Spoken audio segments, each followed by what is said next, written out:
자, 일단은 수업을 좀 시작하기 전에 내가 좀 부탁하고 싶은 게 있어요.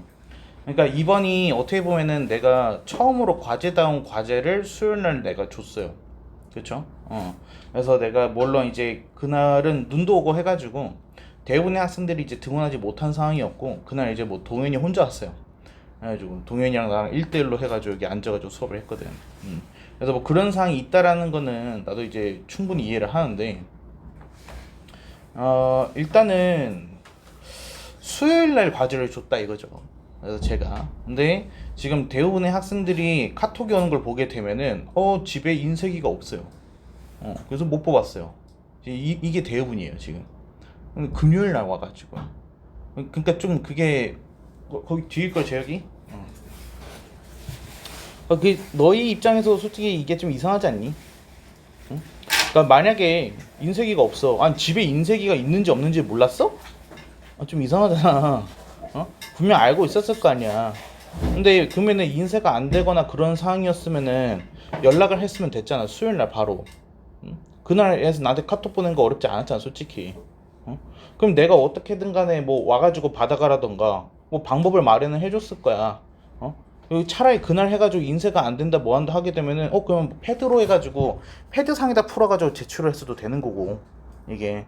근데 그냥 안 한 거 아니야 이건 솔직히. 그냥 어차피 난 인색이 없으니까 건덕지가 생겼다 이거 아니었지? 난 이유가 있다 이거야. 타당한 이유가.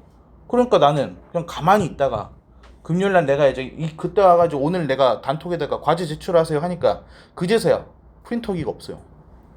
이거는 너무 간사하지 않냐? 이게 난 좀 지금 월요일날 이렇게 해가지고 학원에 등원했던 친구들 참 많았는데 지금 사진을 나한테 보낸 친구가 지금 이슬이 한 명밖에 없다는 거야. 근데 이슬은 심지어 온 적도 없어.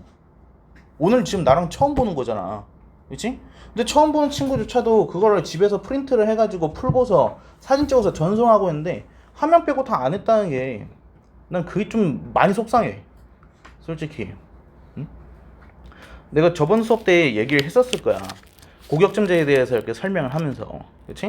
그러니까 고격점제 자체는 이제 중간고사, 기말고사도 중요하지만은 수행평가의 비중이 훨씬 더 중요하고, 그래서 내가 중간고사, 기말고사에서 그게 좋은 점수를 받는다고 해서 1등급이 나오는 구조가 아니라고 했어요. 고격점제는. 이게. 그렇죠? 그래서 그 수행평가를 내가 관리를 해주겠다. 왜냐면은 이제 그 시험만으로는 대비가 안 되니까. 그러면 그렇게 되면 수행평가 점수는 그래도 많이 받을 거고, 그러면 내가 내신 그 중간고사 기말고사에서 좀 실수를 하더라도 우린 1등급 받을 수 있다, 그런 얘기를 해줬잖아. 그치? 근데 이 수행평가 관리하는 게 쉬울 것 같니? 나 너희한테 돈 받는 거 아니라 그랬잖아. 너희들 미래를 위해서 너희가 내신 성적을 받기 위한 최선의 방법으로서 내가 수행평가까지도 도와주는 거야. 이 학원에 어차피 나 한 명밖에 없어. 관리를 해줄 사람은. 너희 다른 반으로 보내게 되면은 그냥 말 그대로 다른 학원이랑 마찬가지야. 그냥 중간고사, 기말고사만 열심히 대비하겠지. 그럼 100점 만점에서 60점 채우는 거야. 40점은 날아가는 거고. 그럼 너희는 다른 반에서 올백을 맞아도 어차피 수행평가 감점 때문에 1등급 못 받을 거라고. 여기가 지금 심화반이다 실력반이다 그게 중요한 게 아니라 수행평가 관리를 해주고 도와줄 사람이 있느냐 여부에 따라서 너희는 대학이 결정될 거라고. 그래서 내가 과감하게 얘기했어. 그래서 나는 정확하게 성실 하나만 보겠다고. 그래서 그리고 명심해줬으면 좋겠는데 우리 2월 말까지 해가지고 이 기간 전체가 레벨 테스트인 거야. 우리 2월 말에 반 바뀐다 그랬어.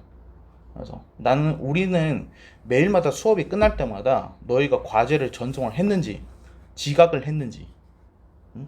그래서 학원에 왔는지 안 왔는지 변결을 했는지 안 했는지 그거 체크하고 있어 우리는.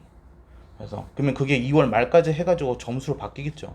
그렇죠? 우린 너희가 몇 점을 받든지 관심이 없어. 지금 이거는 너희 성적에 따라 가지고 반을 구분할 때가 아니야. 고교학점제는. 고교학점제 자체는 학교 시험 자체로 해가지고 차별화가 되는 거를 이제 최소화하겠다는 거잖아. 그러니까 학원도 마찬가지로 가야 되는 거 아니야? 너희가 중간고사, 기말고사에서 60점을 맞든 70점을 맞든 100점을 맞든 고등학교에서는 큰 영향이 없다고 이제는. 그래서 우리는 정말 성실하고 하라는 거 해오고 그런 학생들 가지고서 특별하게 관리를 해가지고 안정적으로 올 1등급 만들고 원하는 대학 어디든 간에 다 진학을 시키는 그게 우리 목표라고요. 고교학점제는 여태까지 우리가 진행되었던 그 학원 시스템이나 학교 시스템이랑 동일하다 생각하면 안 된다고. 바로 위에 1년 선배랑도 완전 천차만별이야. 그러니까 우리가 얼만큼 고교학점제에서 정확하게 알고 있는지, 나한테 필요한 게 뭔지, 내가 해야 하는 게 뭔지, 그거 분명하게 인지를 하고 있어야지 우리가 뭔가를 할 수 있는 거야. 그치? 그래서 그 출발점으로 해가지고 내가 이제 첫 번째 수업 때 그런 얘기를 했었던 거지. 수능에 대한 변화도 여러 좀 설명을 해주고, 그치? 그래서 내신 측정 방법도 알려주고, 대학에서 뭘 보는지도 알려주고, 그래서 그 자료까지 해가지고 준비를 해준 거냐. 그리고 그 자료들, 이거 너희들을 위한 거기도 하지만은 이건 부모님을 위한 거기도 했어. 이거는. 그래서 어 이게 고등학교 입시에서 가장 힘든 점이 뭔지 알아? 너희는 솔직히 아직은 어리잖아. 아직은 중학생이니까. 그래서 너희는 솔직히 부모님이랑도 관계도 아직도 괜찮지. 그리고 대화도 잘하고 놀러도 잘 가고, 그치? 참 좋아. 근데 그러니까 난 그건 되게 좋다고 보거든. 근데 이게 문제는 말이야, 고등학생이 되게 되면은 자연적으로 멀어져. 이게 부모와 학생 간의 거리가 계속해서 멀어져. 이게 뭐 싸운다 그런 얘기가 아니라, 솔직히 생각해봐. 너희가 준비를 해야 되는 거는 중간고사, 기말고사만이야? 모의고사도 있잖아. 3월 모의고사, 6월 모의고사, 9월 모의고사, 지금 뭐 10월, 11월, 또 모의고사만 계속해서 보잖아. 다 왔나요? 네. 응. 그러니까 너희는 한 달마다 해가지고 어떤 성적이 계속 나와. 근데 그러면은 그 성적표를 한 달에 한 번씩 부모님한테 갖다 드려야 돼. 그치? 근데 너희 나름대로 솔직히 노력을 했을 거 아니야. 아무것도 안 하고서 그냥 막 시험 본 건 또 아니었을 거 아니야. 뭔가 나름대로 학원 다니고 학원에서 과제하고 열심히 했는데, 그런데도 결과가 이렇게 만족스럽게 나오지 않은 경우가 있을 거 아니니. 그치? 그러니까 근데 부모님 입장에서는 또 걱정스럽거든. 자기 자식에 대해서. 성적이 안 나오게 되면은 좋은 대학을 가지 못하고, 좋은 대학을 가지 못한다라는 의미가 사회에서 어떤 영향인 건지를 부모님은 직장에서 그걸 다 느끼고 계시거든. 아니, 너희가 사회인이 돼보면 알아. 그래서 나는 솔직히 직업을 굉장히 여러 개 가져봤거든. 한 15개 이상의 직업을 가져봤는데, 그 여러 가지 회사에 속했을 때 항상 주변에 나랑 같이 일하는 동료들 있잖아. 동료들을 봤을 때 유명 대학 출신이 아닌 사람이 없어. 그러니까 사회 구조상 직장 생활을 한다라는 것 자체가 좋은 대학 출신들만 살아남아 있다는 뜻이야, 이게. 무슨 말인지 이해되니? 그러니까 너희가 아는 인서울 대학이라는 거가 그게 사회인이 되는 최소 조건이라고. 이게. 근데 고교학점제에서는 내가 뭐라 그랬어? 인서울의 커트라인 자체가 1점대의 내신이라고 했잖아. 이제 1.9냐 1.3이냐는 중요하지 않아. 1점 몇씩만 되게 되면은 너희는 그냥 내신은 거의 만점 처리받을 거라는 거야. 이게. 그래서 내가 1점대 내신만 들어가게 되면은 내신이랑 전혀 상관없이 내가 의대든 뭐 공대든 뭐든 간에 다 지원을 해볼 수 있는 거, 나한테 기회가 완전히 열리는 거지. 그게 이제 고교학점제의 최고 장점인 거야, 이게. 근데 반대로 말하면은 1점대 내신을 따지 못하고 너희가 만약 2.1이 나왔어. 하지만 2.1이 나왔지만은 이건 올림의 개념이거든. 1.9를 받았을 때 1.0으로 취급해 주겠습니다지, 2.1이 받았다고 해가지고 조금 아쉬우니까 너도 1점대로 해줄게, 그게 아닌 거야. 완전히 인생의 등급이 바뀌어 버린다고. 그래서 난 2.1이지만 2.9랑 같은 취급 받는 거야. 그래서 너는 쓸 수 있는, 지원할 수 있는 대학 자체가 인서울이 없게 되는 거지. 이게 고교학점제가 굉장히 무서운 거라니까, 이게. 근데 물론 이제 등급이 범위가 늘어나긴 했지만은 그래도 이게 들어가는 것 자체가 쉽지 않다 그랬잖아. 왜? 이제는 내신만으로 하는 게 아니라 수행평가의 생기부를 다 종합적으로 보고서 등급을 매기는 거니까. 수행평가가 쉽지가 않아. 중학교 때의 수행평가 같지가 않아. 논문 쓰기, 창업계획서 쓰기, 진로 발표하기, PPT를 만들어서 아이들 앞에 가지고 발표를 하고, 대회를 열고, 창의체험 부스를 열어가지고 부스를 운영을 하고, 과학실험 설계를 하고, 탐구 보고서를 작성하고, 이런 거가 수행평가야. 전혀 쉽지가 않아, 수행평가. 너희는 제목조차도 못 쓸걸? 미안하지만. 그게 고등학생의 현실인데, 제목도 못 써. 제목이 정해져야지 자료 조사를 하고서 그 조사한 자료를 토대로 해서 보고서를 작성하기 시작할 텐데, 제목조차도 정하지 못해. 왜?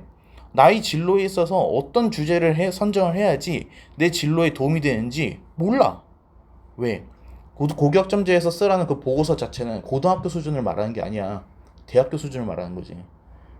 고교 과정에서 배울 수 없는 내용에 대해서 탐구해 보세요라고.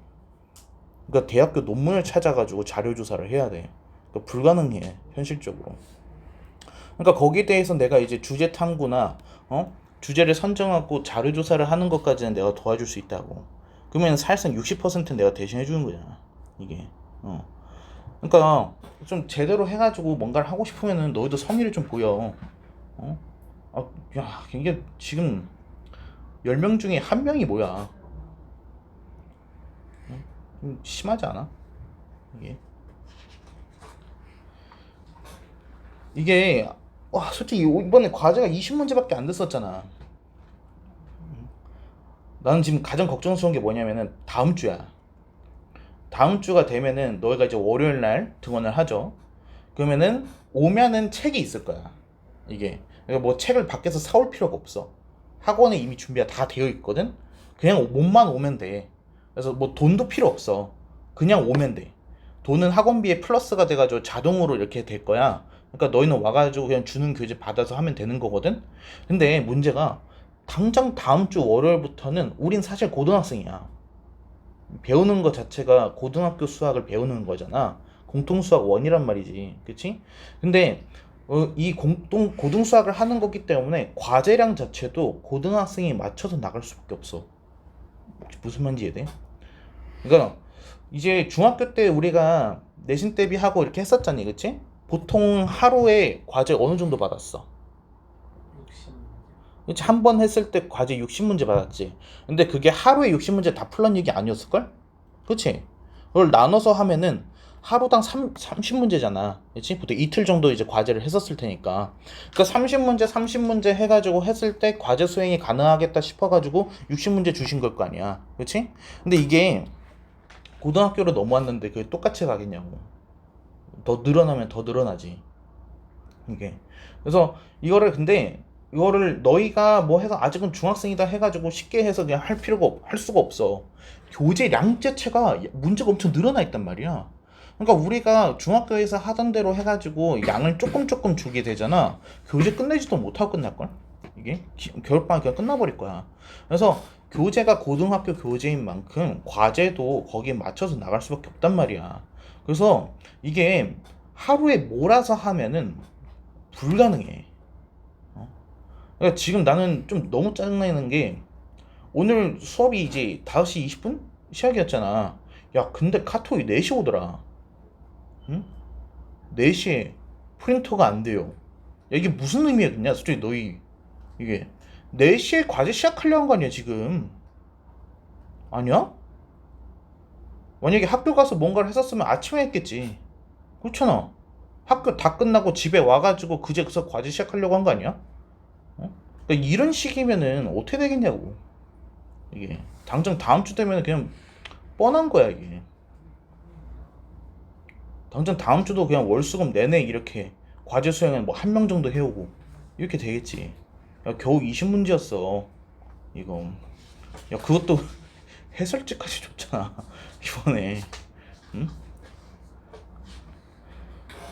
그러니까 좀 성실하게 하자 이거. 난 여기 인원들 전부 다 데리고 갈 생각 없어. 나는 난 그냥 딱 성실한지 아닌지만 판단하다가 2월 말 되면 다 집중반을 내려보낼 거야. 그래서 한 명만 데려오고 올라가도 난 상관이 없어. 그래서 하는 애만 난 데려갈 거야. 안 하려고 하는 애를 데리고 가면은 그 나머지 애들한테 피해야. 이게 고교학점제는 너무 할 게 많아. 이게 내신 대비에 수행평가에 나랑 뭐 해야 되는 게 너무 많아. 이게. 그리고 저 월요일날 말했었잖아. 고등학교 입학하자마자 우리 뭐 내야 된다 그랬어? 학업 계획서 내야 된다 그랬잖아. 그렇지? 학업 계획서를 그러면은 바로 내야 되는데 그게 뭐야? 그 선택 과목 제출해야 돼. 뭐 선택할지 고등학교 3년치를 준비했어? 그거 나랑 해야 돼. 그래가지고 고등학교 적성검사 저거 해가지고 보내라 그랬잖아. 그렇지? 근데 여기서 지금 나한테 보낸 사람 동현이 한 명밖에 없어. 이 반에서 그냥 싹 다 버려? 동현이만 데려가? 응? 미리 얘기하지 않았어? 65분 정도 1시간 걸리니까 해서 결과 보내라고. 어? 미루지 말고 하라 그랬잖아. 응? 그래서 지금 보낸 친구들은 내가 다 출력해가지고 지금 결과지 갖고 있는데, 이 반 지금 동현이 한 명밖에 없어. 지금 그 한 개. 응? 진짜 이 상태 그대로면 그냥 동현이 한 명만 데리고 올라가게 생겼다고 지금. 어? 그렇게까지 힘든 것도 아니었어.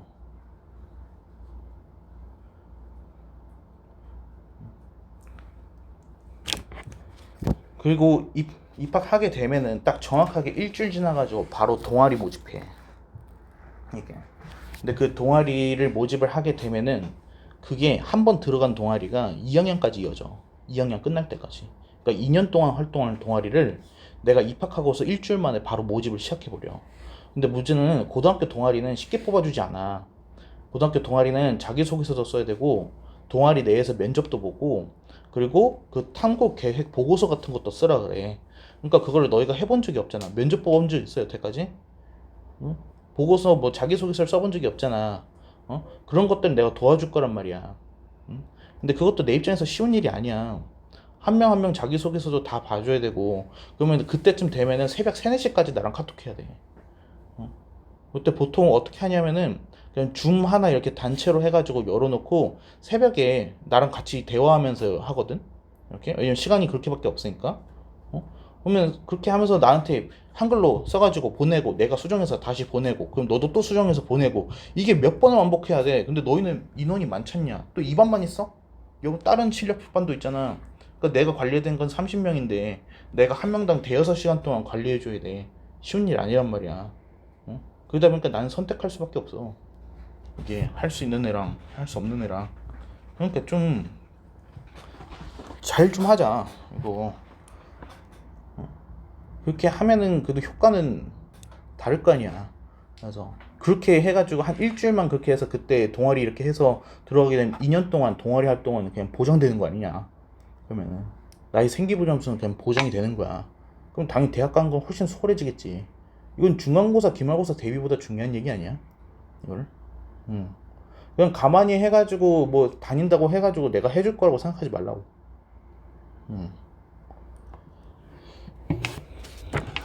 오케이. 난 지금 이게 공부보다 중요하다 생각해.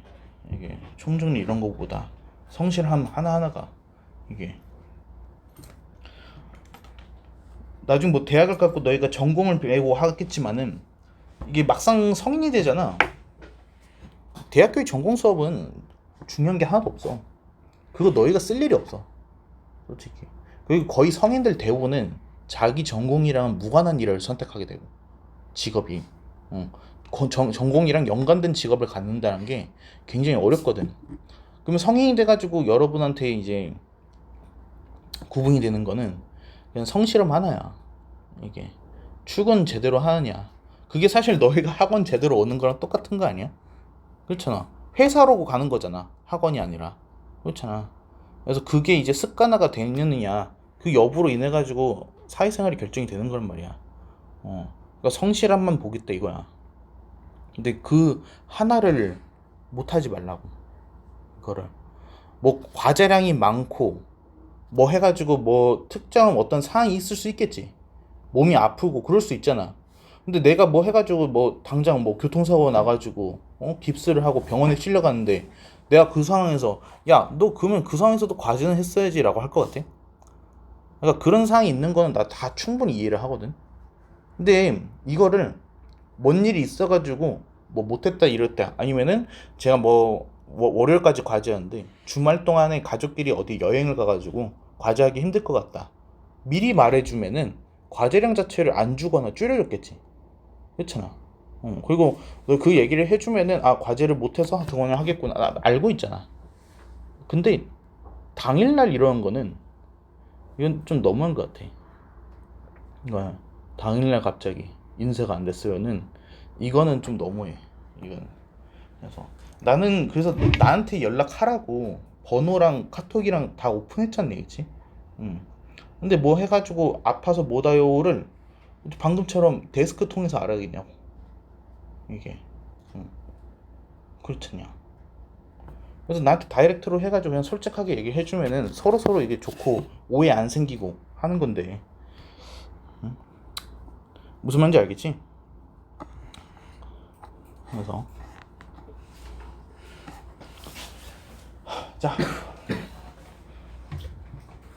그래서 오늘 이제 2차 함수 부분이에요. 이게 공통수학 1에도 이제 2차 함수가 나오고 중3-1에도 2차 함수가 나오거든요. 이게. 근데 그 2차 함수가 두 번에 걸쳐 가지고 나온다라는 거가 왜 그럴까요? 이게 저번 수업 때 이제 비슷한 얘기를 했었어요. 그렇죠? 저번 수업 때 내가 2차이라고 했었죠. 이게 복소수의 범위로 들어와 가지고 이게 허수라는 개념이 생겼기 때문에 그래서 반복하는 거다. 이런 얘기를 했었어요. 그렇죠?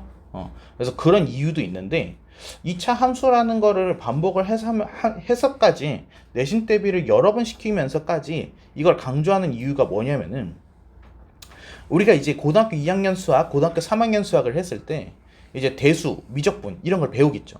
그렇죠? 그러면 거기에서 우리가 처음 보는 용어나 이제 그런 것들이 정의가 등장하는데 뭐 예를 들면 로그라던가 뭐 리미트라던가 아니면 뭐 시그마라던가 아니면은 뭐 삼각함수, 사인 x 이런 것들 이제 고2 이상의 수학에서 우리가 배우게 되는 내용들인 건데 일단 봤을 때 조금 이상하게 생겼죠. 그렇죠? 어려워 보이죠. 근데 이게 어렵지가 않다라는 거야. 진짜 웃긴 게 고등학교 2학년 수학이든 고등학교 3학년 수학이든 심지어 미분적분이 됐든 간에 우리가 결국에는 문제를 뭘로 푸느냐, 이 로그 어쩌고를 대문자 a로 치환을 하게 되면은 이게 a제곱 마이너스 3a 플러스 4 이런 식으로 해서 이차함수로 바뀌어버린다 이라는 거야. 이게 그러니까 우리가 앞으로 새로운 어떤 문자 같은 것들을 배우겠지만, 그렇지? 하지만 결국 우리가 문제를 푸는 건 이차함수로 푼다는 얘기야. 무슨 말인지 이해돼? 그러니까 이차함수를 못한다, 난 영원히 없어. 수학을 영원히 못할 거야. 무슨 말인지 이해돼? 이게 고등학교 2학년 3학년쯤 가가지고 정신 차려서 공부하려고 하는 애도 있거든. 1학년 때까지는 좀 놀다가 애들이 다 같이 공부를 하고 있으니까 나도 공부를 안 하면 안 되겠다 싶어가지고 2학년 때부터 갑자기 공부를 시작한 친구들이 있어. 근데 걔네들은 그래도 못해. 마음을 먹는다고 해가지고 이게 드라마처럼 바뀌지 않아. 미안한데 없어, 그런 경우는. 그래서 이건 소설이 아니잖아. 그렇지, 이건 현실이잖아. 절대로 그런 일 없어, 나중 가서. 근데 그게 왜 그럴까? 뭐 때문에? 내가 2학년 때 정신 차렸어. 근데 애들이 이제 저런 거 배우고 있겠지. 그렇지? 그럼 나도 애들이랑 같이 내신 대비는 해야 될 거 아니야. 그러니까 저거부터 시작하려고 하겠지. 근데 저거를 내가 백날 공부를 한다고 해도 문제는 못 풀어. 왜? 얘가 문제가 아니거든. 이차함수가 문제가 되거든. 그렇다고 해가지고 네가 예를 들어서 고등학교 3학년인데 고등학교 1학년 공통수학 원을 다시 공부하고 있을래? 이게 문제인 건 알고 있어. 공통수학 원이 문제가 돼가지고 내가 고3 수학 수능을 못 푼다는 건 알고 있는데 그렇다고 해서 네가 공통수학 원부터 공부하겠냐고. 아니야. 쪽팔리잖아. 교실에서 내가 뭐 공부하고 있으면 애들이 다 쳐다보잖아. 근데 거기서 어떻게 공통수학 원을 꺼내고 있어. 그렇잖아. 그러니까 결국에는 이거를 어떻게든 간에 2차 함수를 다시 볼 생각은 안 하면서 열심히 자기 학년에 맞는 것만 풀어. 그러니까 영원히 성적이 오르지 않는 거야, 이게. 그래서 지금 할 때 제대로 해야 돼, 2차 함수. 우리가 이거 공통수학원 공통수학 1, 2 다 합쳐가지고 싹 다 버리고 2차 함수 하나만 제대로 알고 가도 우린 진짜 성공한 거야, 이게. 그리고 간단하게 답이 나오는 수준으로 하면 안 된다고 그랬었죠, 우리.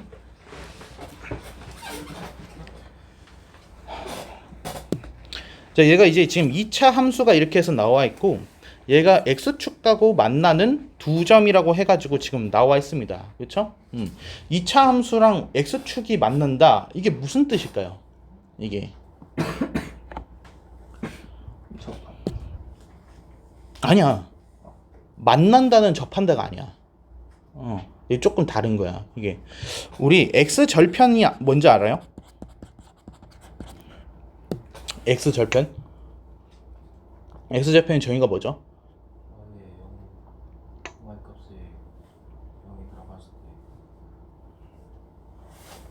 나오는 x의 값. 근데 그게 정의일까? 그러니까 이제 이게 학생들이 문제야. 그러니까 y절편, x절편 하게 되면은 대운이 다 그렇게 말해. x절편, y에도 0 넣었을 때 x 값이죠. 심지어 학원에서도 그따구로 가르치는 거야. 이게 정의는 아니야. 우리 고기업점제는 일반적으로 해서 수학 공부하듯이 하면 안 돼. 그러니까 위에 선배들은 사실 이거 알 필요 없었어. 위에 선배들 그냥 아무나 붙잡고 물어봐. x절편 아니냐고. 아무도 대답 못해. 근데 그래도 수능 잘 봐. 근데 우리는 안 돼. 우리는 왜냐면은 설명을 해야 되거든. 서술형이라서 수업 자체가 발표식으로 갈 거야 이게. 그래서 우리는 x절편이라는 용어가 무슨 뜻인지를 알고 있어야 돼 이게. 그래서 x절편의 정의가 뭐냐면은 얘가 이제 그래프와 x축의 교점에서 x의 좌표란 뜻이야 얘가. 우리 아는 거랑 좀 다르죠, 그렇죠? 근데 내가 여기서 그래프라는 용어를 썼거든요. 그러니까 이제 함수의 그래프란 뜻입니다. 그 그래프가 x축이랑 만나는 점이 있는데 그 점에서의 x의 값, 그게 이제 x절편이라는 거예요. 그래서 만약에 말이에요, 이렇게 x축이 이렇게 있고요, 2차 함수 그래프가 이런 식으로 지나가고 있습니다. 여기가 마이너스 1이고 여기가 2예요, 그렇죠? 그러면 교점에서 x절편이니까 이 마이너스라고 2가 x절편이 되는 거죠, 그렇죠? 근데 얘를 이제 우리가 구하려고 하게 되면 어떻게 되겠냐? 여기서 말하는 이 그래프라는 거가 y는 fx인 거예요. 그렇죠? 그러면 x축의 방정식이 뭐죠? x축도 직선입니다. x축도 직선이기 때문에 방정식이 있어요. x축의 방정식이 뭐예요? 그게 y는 0인 거야. 그래서 y는 fx랑 y는 0이 뭐 한다고? 교점이 생겼다라는 거야. 자, 이것 좀 명심하세요. 우리가 이제 앞으로 문제를 푸는 와중에 교점이란다, 교점이 나왔다, 만난다 이런 얘기가 나오면은 우린 무조건 등호 같다라고 놓고서 문제를 풀어 나가시면 돼요. 교점이라는 단어가 나오면은 뭐랑 뭔가를 같다라고 놓으면 되겠구만, 그 뜻으로 해석을 하시면 돼요. 여기서 뭐냐, 여기 있는 y랑 여기 있는 y랑 같다라고 놓으면 되겠구나, 똑같잖아요 이게. 그래서 저 y들을 똑같이 생각하면 되겠다라는 겁니다. 그러면은 얘를 이제 다시 해석을 하면은 얘는 y는 fx에다가 y는 0을 넣었으니까 뭐가 돼? fx는 0이 되는 거죠, 그렇죠? 근데 여기에서는 우리가 분명히 함수로 시작을 했거든요, 얘가. 근데 fx는 0이 돼 버리면은 얘는 더 이상 y가 없는 겁니다. 그래서 얘는 함수가 아닌 거예요. 그럼 fx는 0이면 뭐가 되는 거예요? 함수가 아니라 얘는 방정식이 되는 거예요. 그래서 이 함수와 방정식의 관계예요. x절편이라는 용어를 통해 가지고 함수와 방정식이 연결이 돼요 이게. 그래서 방정식 fx는 0의 뭐가 되는 걸까?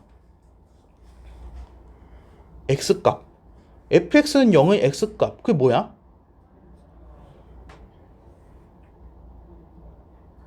그렇지. 이게 해를 말한 거야. 해. 해 같은 뜻이죠, 그렇죠? 그러니까 방정식의 해가 그게 x 절편이라는 뜻인 거예요. 이게 무슨 말인지 됩니까? 그리고 저번 수업 때 그거 했었죠? 그 기억나나요 혹시? d가 0보다 크다, d가 0이다, d가 0보다 작다, 그렇지? 잠깐 복습해보자. 이거 되게 중요한 내용이었거든. d가 0보다 작을 때야, 그렇지? 그러면 그때 근 몇 개예요? 2개야? 없다야? 수요일 수업 들었어? 우리 못 들었어? 몇 개야? 확실해? 어떻게 2개인데?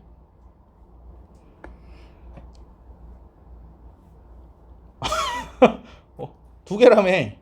어떻게 2개인데? 이거 굉장히 중요한 얘기야 이게. 그래서 얘는 시험에 정말 많이 나와 이게. 그래서 d가 0보다 클 때, d가 0일 때, d가 0보다 작을 때, 중요한 거니까 한번 또 하자 이거를. 지금 우리 2차 방정식에서 얘기를 하고 있는 거예요. 이때 내가 근의 개수와 무슨 개수? 실근의 개수를 해서 구분을 해보려고 그래. 자, 2차 방정식에서 근의 개수라고 하게 되면은 근의 개수는 뭐랑 똑같다 그랬었니? 뭐랑 똑같다 그랬어? 근의 개수가? 두 글자? 아 뭐야, 재혁이 수업 안 들었어?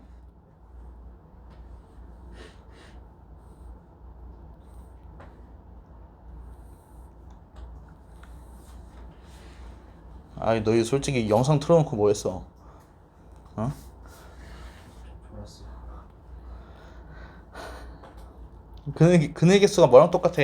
넌 왔는데 대답해야 되는 거 아니야? 어? 길지 않나? 차수 몇 차냐? 라는 거야. 그래서 내가 이런 얘기 했었잖아. 8차 방정식에서 근은 몇 개야? 8차 방정식 몇 개야? 8개야. 8차니까. 이해돼? 근데 이 몇 차 방정식? 2차 방정식이잖아. 그러니까 2차니까 몇 개가 나와야 돼? 2개가 나와야 돼. 그러니까 근의 개수라는 거는 판별식이랑 관련이 있어? 없어. 그럼 판별식은 뭘 판별하는 거야? 판별식이 근의 개수를 판별하는 거야? 그럼 뭘 판별하는 거야? 근의 종류야. 얘가 어떻게 두 개냐? 그거를 판별해 주는 거야. 판별식은. 그러니까 이거 착각하면 안 된다고요. 이게 가장 중요한 내용이라 그랬었잖아. 왜? 중3에서 고등수학으로 넘어왔을 때 발생하는 가장 커다란 차이점이거든. 그러니까 이거를 분명하게 인지를 하지 않고서 대부분의 아이들이 공부를 못하는 이유가 뭔지 알아? 고등학교 수학으로 넘어와 놓고는 단원명이 비슷하고 내가 내신 대비 하던 거랑 비슷한 거야. 곱셈공식, 인수분해, 그리고 2차 방정식, 2차 함수 너무 비슷하잖아. 그러니까 어떻게 해? 아, 나 이거 중3 때 잘했었어 하면서 고등수학에 대해서는 중요하게 여길지 않아. 차이점을 찾아보려고 하는 게 아니라 그냥 비슷하다는 거에만 그냥 집중을 해가지고 공부를 어떻게든 안 하려고. 응? 그러니까 이제 고등학교 1학년 거부터 망쳐지게 되니까 2학년 3학년으로 올라가서도 2차 함수 2차 방정식이 부족한 건 알지만 걔 머릿속에서는 아직도 중3 때 잘했어. 그것만 남아있는 거야 이게. 그러니까 영원히 너희 자리를 발목을 붙잡는다고 얘네들이. 응? 자, 그래서 D가 0보다 크다 그러면 얘는 실근이 몇 개?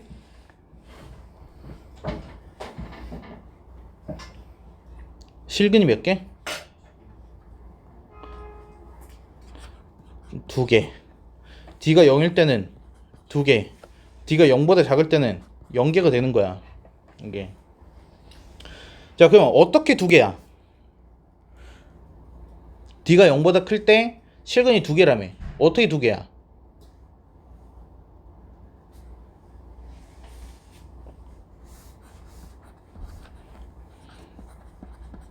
아씨, 큰일 나네.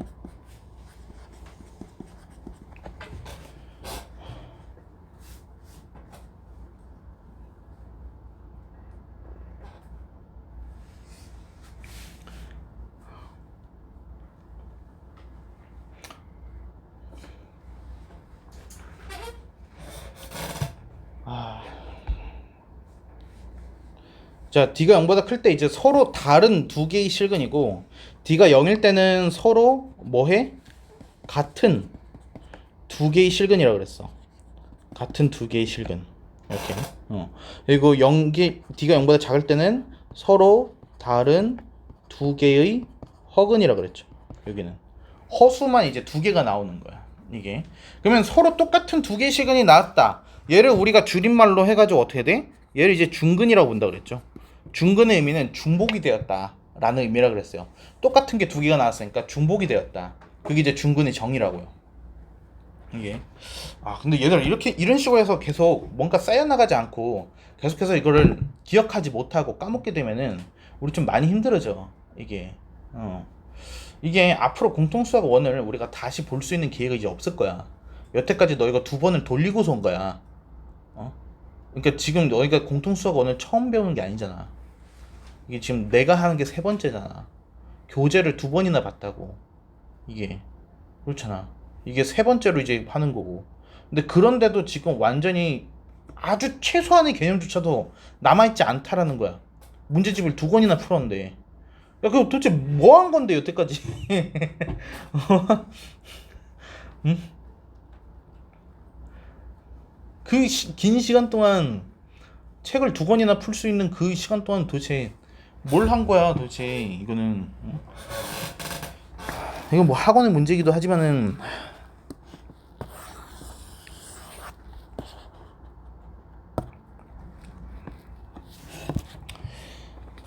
이거 안 된다 얘들아 제발 부탁이야 이게. 그러니까 이제 시간이 우리가 이제 쓸 수 있는 시간 전부 다 쓴 거야. 이번 겨울방학이 마지막이라 그랬지 그치? 그래서 고등학생이 돼버리면은 이제 그때는 할 게 너무 많아지니까 이렇게 해가지고 우리가 뭔가 복습을 하고 나이 부족한 거를 채우고 이럴 수 있는 시간이 아예 없어 이게.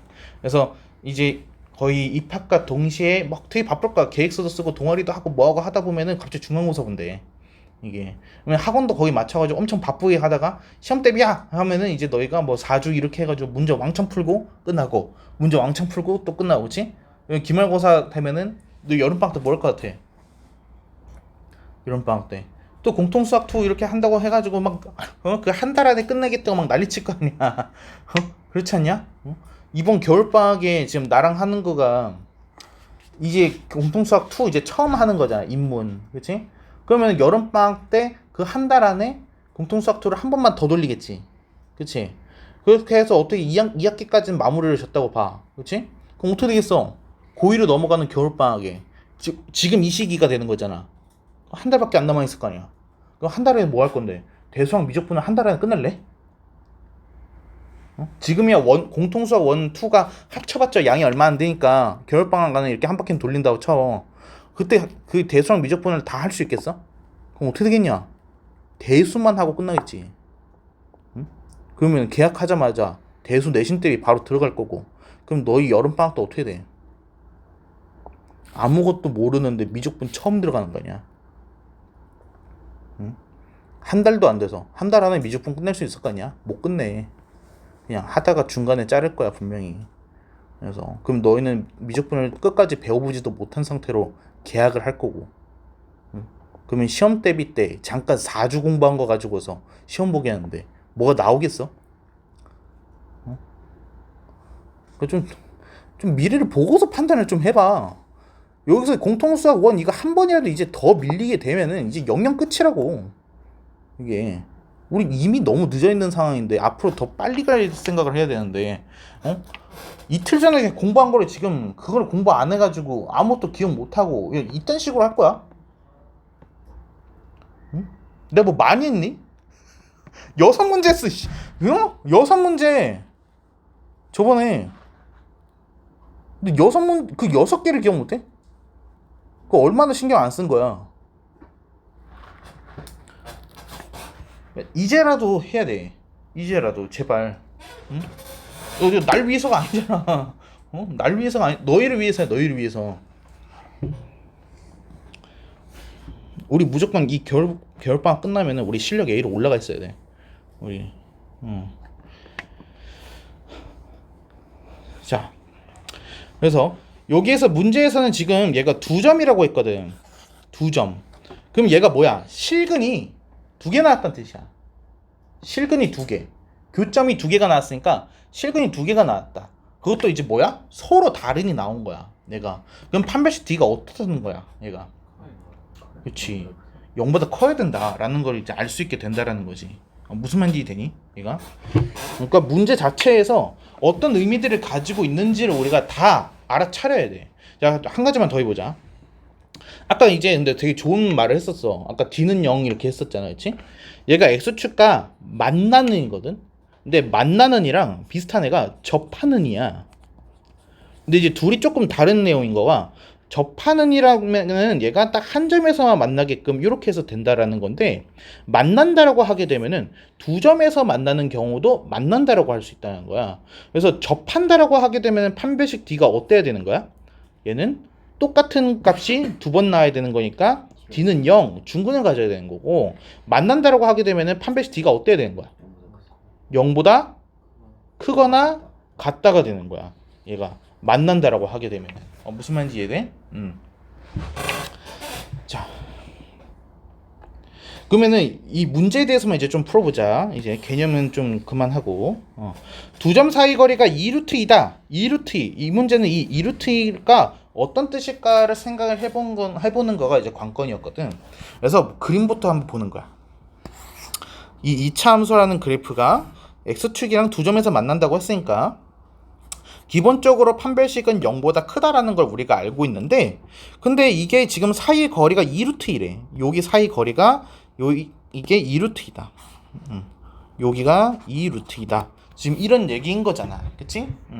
그러면 어떻게 해야 될까라는 거야. 이게. 자, 일단은 여기에서 이 두 근을 내가 알파하고 베타라고 해가지고 한번 봐볼게. 이렇게. 그러면은 두 점의 거리 하게 되면 뭐가 나와야 돼? 베타 마이너스 알파가 나오는 거야. 그래서 베타에서 알파를 뺐더니 얘가 2루트 2가 나오던데? 라고 보는 거지. 이게. 그치? 자, 그리고 2차 함수 식을 보게 되면은 얘가 x제곱 더하기 2kx 이렇게 해가지고 지금 나와 있잖아. 그치? 그러면 얘가 축을 할 수 있는 거야. 축. 이가. 축이 뭐야? x는 마이너스 k가 되는 거지. x는 마이너스 k. 근데 마이너스 k에서 얘네 사이 간격이 2루트 2면은 축을 기준으로 해가지고 양쪽으로 얼만큼 벌어져 있다는 뜻이야. 얘가. 루트 2만큼 벌어져 있는 거야. 왜? 거리 같을 수밖에 없잖아. 이게 축에 대해서 좌우 대칭인데. 그러면 여기가 루트 2고 여기가 루트 2다 라고 해가지고 알 수 있는 거지. 그렇지? 그러면 이 베타라는 거는 뭐가 돼야 되는 거야? 마이너스 k에서 오른쪽으로 루트 2만큼 간 거고, 그리고 알파라는 거는 마이너스 k에서 왼쪽으로 루트 2만큼 간 거다라고 해가지고 볼 수 있는 거야. 여기까지 이해돼? 자, 그러면은 우리가 두근의 합은 뭐 그냥 마이너스 2k인 거니까, 그렇지? 그래서 알파 플러스 베타 하게 되면은 두근의 합, 그래서 마이너스 2k가 나오는 거고, 그리고 두근이 곱하게 되면 어떻게 돼? 알파 베타는 얘는 마이너스 k 플러스 루트 2랑 마이너스 k 마이너스 루트 2를 곱하는 거니까 얘는 합차죠. 그렇죠? 그래서 얘는 k 제곱에 뭐가 나와야 돼? 마이너스 2가 나와야 돼. 근데 그게 문제에서는 뭐래? 2k 플러스 1이라고 그러는 거지. 근각계수에 의해서. 무슨 말인지 이해돼? 근데 잠깐만, 여기에서 한 가지 짚고 넘어가야 되겠는데, 우리가 여태까지 문제 풀어왔을 때는 그냥 갑자기 알파 플러스 베타, 알파 베타 하면 우리끼리는 다 알았지. 두근의 합, 두근의 곱, 그치? 근데 우리 고격점제는 뭐야? 서술형, 풀이 과정에 대해서는 작성이지, 그치? 근데 그 고격점제, 아니 서술형 문제에서 빠지면 감점인 문장이 하나가 있거든. 그게 뭔지 알아? 그게 여기서 우리가 근각계수를 써기 전에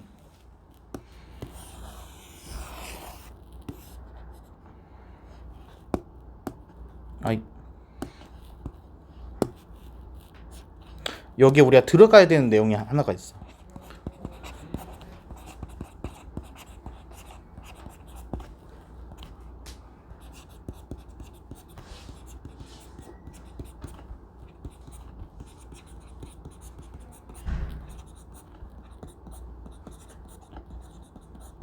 음. 2차 방정식 쉼표 근각계수의 관계에 의하여 라는 문장이 들어가야 돼. 이거 나중에 한번 시간 되면요, 그 문제집 있죠? 문제집 해설지 한번 봐보세요. 문제집 해설지를 펼쳐보면은 이 말이 써져 있어요. 해설지에는요. 해설지에는 2차 방정식 쉼표 근각계수의 관계에 의하여 두근의 합이 뭐고 두근의 곱이 뭡니다 라고 써져 있거든요. 그러니까 이게 풀이과정 작성법에서도 마찬가지예요. 그냥 갑자기 알파 플러스 베타, 이거 누가 봐도 합이지, 이게 아니라 얘가 저 문장이 들어가야지 근각계수의 관계라는 거를 쓸 수가 있게 돼요. 이게. 그래서 저 빨간 문장이 들어가야지 이제 아래 거가 이제 들어가는 겁니다. 이게.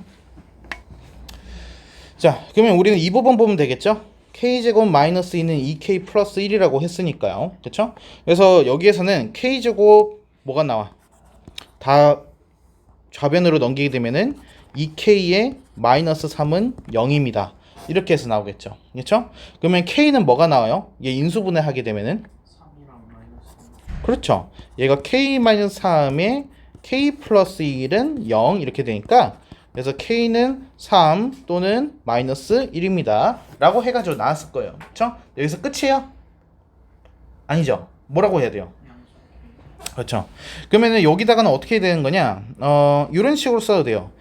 그냥 양수 K는 3 이렇게 쓰셔도 되고요. 그러니까 제가 거의 해설에는 그렇게 써놨죠. 그렇죠? 아니면 이렇게 쓰셔도 돼요. K는 3입니다. 왜요? K가 0보다 크거든요. 이게. 그래서 이 점점점을 지금 거꾸로 찍었어요, 제가. 그렇죠? 얘가 이제 의미하는 게 이유를 설명하는 거라고 했어요. 왜냐하면 왜냐하면 K는 0보다 크거든요. 이렇게.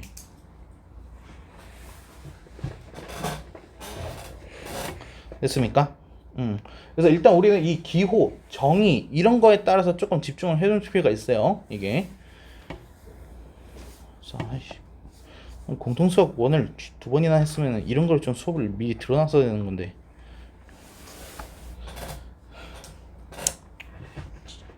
자, 이차함수 그래프가 있는데 그 위에 마이너스 1,0에서 이 접선의 방정식이다 라고 해가지고 나와 있어요. 그쵸? 자, 그러면은 여기서 우리가 좀 대화를 하고서 시작해 봅시다. 여러분이 이 문제 어떻게 풀겠어요?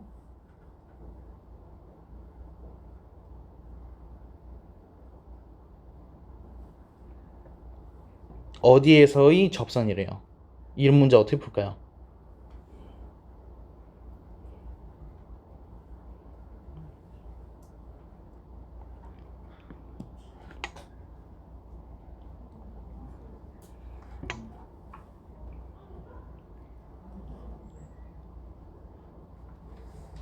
제가 이걸 지금 물어본 이유가 있어요. 얘는 이런 문제는 안 나와요. 왜냐면은 문제가 이렇게 쉽게 나올 리가 없어요. 이거는 출제가 불가능할 정도로 너무 난이도가 낮아요. 얘가. 그래서 보통 어떤 점에서의 접선을 구한다라는 거는 문제의 중간에 해당되는 내용이지. 얘가. 그래서 어딘가에서의 접선이 뭔데? 걔가 누구랑 접해요. 또는 누구랑 어디에서 만나요. 이런 식으로 해서 문제가 나오는 게 보통 일반적이지. 그래서 원래라면은 보통 이렇게 나오지. 아, 2차 함수가 있고 여기에서 어딘가에서의 접선이 있는데 이 친구가 원이랑 떨어져 있는 이 최소값의 거리가 뭡니까? 이런 식으로 본 적은 있을 거예요. 그렇죠? 그래 뭐 도형이동 이런 거에서 얘가. 그래서 이런 식으로 해가지고 문제가 나오는 거가 일반적인 거지. 얘는 너무 쉽단 말이야. 근데 그냥 거기서 지금 막혔다는 거는 조금 문제가 심각한 거야. 그래서 일단 우리는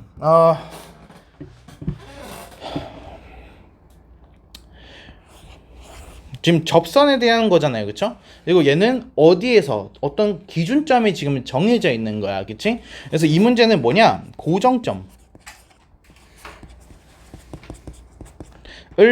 지나는 직선이다 라고 해서 생각을 해야 돼. 이거를. 그래서 제가 이렇게 볼게요. 고정점 A, B를 지나는 직선이래요. 그쵸?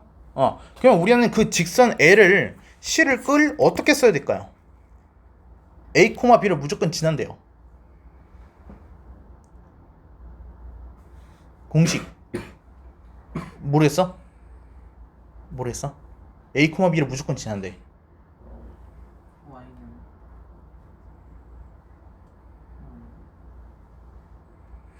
Y는 뭐 직선이니까 Y는 그치? AX 플러스 아니 y는 ax 플러스 b는 그냥 기울기가 a고 y좌편이 b인 거잖아. 근데 얘는 그게 아니라 a, b라는 점이 있어. 그치? 그냥 좌표 평면상에 이렇게 있는데 어디 이렇게 점이 이렇게 있는 거야. 그러면 이 점을 지나는 직선은 몇 개야? 무한대요. 얘가 기울기가 뭐인지 모르잖아. 얘가 이해돼? 그러면은 기울기랑 상관없어야 돼. 무슨 말인지 이해돼? 기울기가 상관없이 얘는 무조건 저 점을 지나야 되는 거야. A, B를. 무슨 말인지 이해되니? 그래서 얘는 식을 이렇게 쓰는 거야. 아유. y 빼기 b는 m의 x 마이너스 a 이렇게. 여기에서 이 m이 뭐야? 얘가 기울기야. 그래서 얘는 기울기 m에 대한 항등식이야.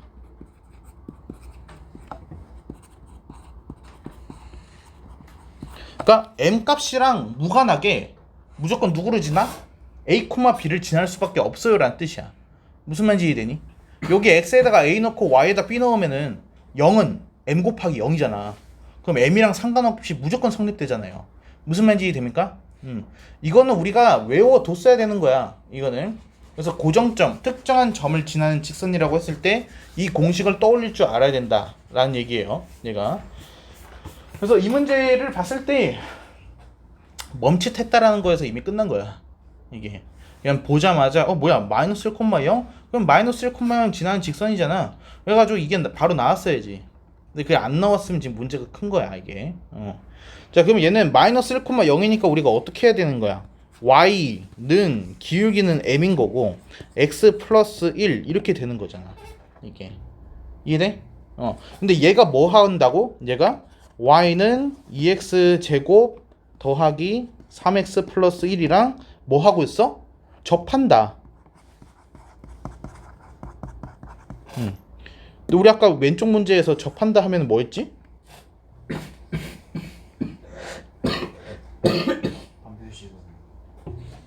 그렇지. d는 0이었지? 그치? 그래서 접한다가 나왔기 때문에 얘는 d는 0의 중근을 떠올리면 되는 거죠. 그쵸? 지금은 함수인 상태인데 얘를 이제 방정식으로 바꿔주자 라는 거야. 방정식으로 바꿔주게 되면은 2x제곱에 더하기 3x의 플러스 1이 얘가 mx의 플러스 m입니다 가 되는 거야. 그럼 얘는 이제 함수가 아니라 방정식이 됐지. 2차 방정식이 된 거야. 그럼 여기서 이제 중근을 갖겠다라는 거지. 자 그러면 얘를 좌변으로 다 넘겨주겠습니다. 더하기 3-m x 더하기 1-m은 0이 되는 거예요. 이렇게. 자 그럼 여기서 판별식 쓰게 되면은 어떻게 됩니까? 판별식 쓰게 되면은 얘는 3-m의 제곱에다가 마이너스 4 곱하기 8이라고 해야 되네. 8 곱하기 1-m 얘가 지금 0이 나와야 돼요. 이렇게 되는 거죠. 됐습니까? 괜찮아? 이해돼요?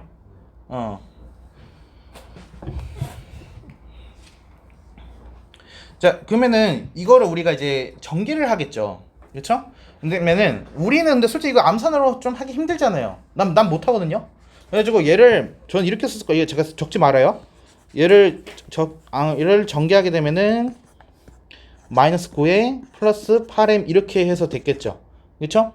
그리고 나서 얘를 또 동량끼리 계산했을 거 아니야. 그치? 그럼 동량끼리 계산하게 되면은 얘가 m제곱에 더하기 2m에 플러스 1은 0이 되는 거지. 근데 풀이가정 작성법에서는 이 중간 계산은 어떻게 한다 그랬어요? 얘는 지운다 그랬죠. 이거는. 그래서 결과만 쓰는 거야. 그러니까 이거를 아예 그 어디에도 적으면 안 돼요가 아니라 써도 돼. 쓰고 지우는 거야. 이렇게 불필요하니까 풀이가정은. 무슨 말인지 이해돼? 자 그러면 얘만 적혀 있으면 되는 거야. 이렇게. 그럼 얘를 이제 완전 제곱식으로 볼 수 있겠네. m 플러스 1의 제곱이 0이라는 거잖아. 그럼 m이 뭐가 나와야 돼? 그렇지. m은 마이너스 1이어야 되는 거야. 이렇게. 자 그러면은 이제 그 접선은 어떻게 되는 거야? 접선은 m에다가 마이너스 1 대입해주면 되는 거죠. 그렇죠? 그러면 아까 이걸 어디다가 넣어주면 돼? 여기 y는 mx 플러스 1 여기에다가 m은 마이너스 1 대입하면 되는 거야. 그렇지? 그래서 얘가 y는 마이너스 x 마이너스 1입니다 라고 하면 끝나는 거지. 이렇게.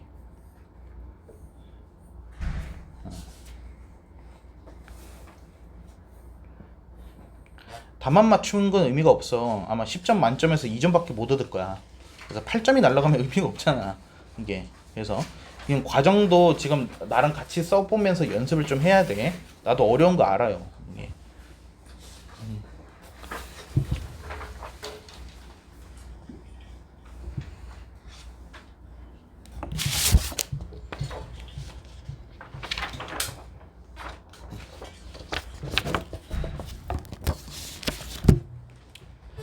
다음에 3번 보겠습니다. 얘는 2차 함수의 그래프가 어떤 직선이랑 만나는 점에서 x좌표의 합이 마이너스 5고 곱이 4다. 근데 이게 조금 희한하네. 얘가 x좌표의 합이 나와 있고 그리고 곱이 나와 있네. 그럼 뭐가 떠올라? 근각계수가 떠오른다. 그치? 그래서 두 근의 합이 마이너스 5고 두근의 곱이 4라는 의미로 보게 되면 뭔가 풀릴 것 같아. 그치? 그러면 여기서 이차함수와 직선인 거니까 만나는 점. 아까 내가 이 얘기 했었거든요. 만나는 점. 이게 결국은 교점이란 뜻이잖아요. 교점이 나오면 우리 뭐 한다 그랬지? 교점이 나오면은 이렇게 생각해. 같다. 그냥 같다라고 넣으면 된다 했잖아. 이거 되게 좀 우습긴 하죠, 그렇죠? 근데 왜 이렇게 알려주는지 알아? 이게 나중에 너무 어려워져, 표현 방법이. 나중에 이제 고2, 고3으로 올라갔을 때 지금이야 그냥 2차 함수와 직선이니까 솔직히 이게 좀 수월하잖아. 근데 이게 나중에 fx, gx, hx가 한 곳에 모여 있는데 근데 gx는 4차 함수고 hx는 절대값 함수고 fx는 3차면 어떡할 건데? 그렇잖아. 그러니까 이게 최대한 아주 단순한 것부터 머릿속에다가 어떤 기준을 세워놔야 돼. 그래서 만나는 점, 교점이 등장하게 되면 일단 두 개씩 같다라고 놓고서 뭔가를 풀어나가면 되겠구나. 이렇게. 그래서 강조를 하는 거야. 별거 아닌데도. 자, 그래서 일단은 둘이 같다라고 놓으면 되는 거니까 그래서 x제곱 마이너스 mx 플러스 n이랑 마이너스 x 플러스 2m이랑 같다라고 놓으면 되겠다. 그래서 얘 한쪽으로 이항시켜주게 되면은 얘가 1 마이너스 m의 x에다가 더하기 n 마이너스 2m은 0입니다. 뭐 이런 식으로 되는 거죠. 그렇죠? 근데 나 아까 말했죠. 근각에서 쓰려면은 뭐 써야 된다 그랬지? 문장 기억나? 아까 빨간 글씨로 썼었잖아. 그게 뭐였어? 2차 방정식 근각계수의 관계가 맞아. 2차 방정식 근각 계수의 관계예요. 근데 2차 방정식은 왜 쓸까? 2차 방정식 모르나? 왜 2차 방정식까지 내가 써야 돼? 3차 방정식 근각계수. 그렇지. 근각 계수가 2차 방정식만 있는 게 아니야. 3차 방정식이 근각 계수가 있고 4차 방정식이 근각 계수가 있어. 그래가지고 2차 방정식이라는 말을 써야지 그 우리가 아는 그 근각 계수가 돼. 그래서 2차 방정식을 써줘야 되는 거야. 그래가지고 내가 그래서 여기 문장에도 그걸 써줘야 돼. 그래서 2차 방정식. 그래서 내가 그래서 아까 읽어줄 때 2차 방정식 쉼표라고 얘기했었죠. 그래서 말한 거예요 이게. 그래서 2차 방정식 쉼표 이 근각 계수의 관계에 의하여. 이거 아마 앞에 썼으니까 대충 쓸게요. 의하여. 이런 말을 적어줘야지 내가 이제 알파 플러스 베타 그거 쓰는 거구나 라는 의미가 되는 거야 이게. 그럼 여기에서 내가 이제 x좌표의 합이 마이너스 5고 곱이 4라는 걸 했었잖니. 그래서 여기다 근데 알파 플러스 베타 갑자기 쓰잖아. 이 되게 문제 이상해져. 봐봐, 우리 지금 쓴 풀이 과정 봤을 때 알파 베타 언급 안 돼 있었어. 그러니까 근이 알파 베타란 말을 한 적이 없어. 그래서 알파 플러스 베타가 뭐라고 하는 게 아니라 이미 여기서 내가 설명 다 한 거야. 합이랑 곱에 대한 거 쓰겠다고. 그러면은 문제에서 내가 합이 마이너스 5라고 했잖아? 그럼 우리가 써야 되는 거는 그냥 n-1이 마이너스 5라고 쓰면 돼. 무슨 말인지 이해돼? 근데 갑자기 여기다가 알파 플러스 베타라고 하면 이게 더 이상해지는 거야. 그래서 두근의 합이 얘가 되는 거고 두근의 곱인 n-2m이라는 거가 3이다 라고 쓰면 돼. 이렇게. 근데 얘는 지금 이거 암산 가능하잖아요. 계산식 지우라면서요. 근데 왜 내가 쓴 거야? 왜 내가 이거를 m은 마이너스 4라고 안 쓰고 저렇게 썼지? 저렇게 써야지 두근의 합이 n-1이고 그게 마이너스 5랑 같다라는 의미가 되는 거잖아. 그래가지고 써준 거야 이게. 그래서 이거 판단하기 어렵죠. 뭐는 써야 되고 뭐는 지워야 되고 판단하기 어렵죠. 그러면은 이거를 풀이 과정을 쓰실 때 이렇게 생각하세요. 여러분이 선생님이고요. 지금 학생이 여러분이 쓴 거를 보고서 이해해야 돼. 그렇지? 근데 여러분이 갑자기 여기다가 해가지고 이거 없이 m은 마이너스 4라고 써놨어 봐봐. 그러면 학생이 여러분이 쓴 풀이 과정 이거를 보고서 이해를 할까? 갑자기 근각에서 이해해서 m은 마이너스 4래. 왜? 의문이 들 수 있잖아. 그렇게 생각하면 이게 간단하죠, 그렇죠? 설명을 위해서라면은 그 문장이 들어가 있는 게 나은 거야. 괜찮아? 무슨 말인지 이해돼? 그러면 m은 마이너스 4까지 나왔으면은 그거 넣었을 때 n이 튀어나오고 있죠, 그렇죠? 근데 그 과정은 필요가 없는 거야. 단순 계산이니까. 그래서 그거는 싹 생략을 하고 n은 마이너스 4 바로 적으면 되는 거야. 그래서 MN은 16입니다. 이렇게.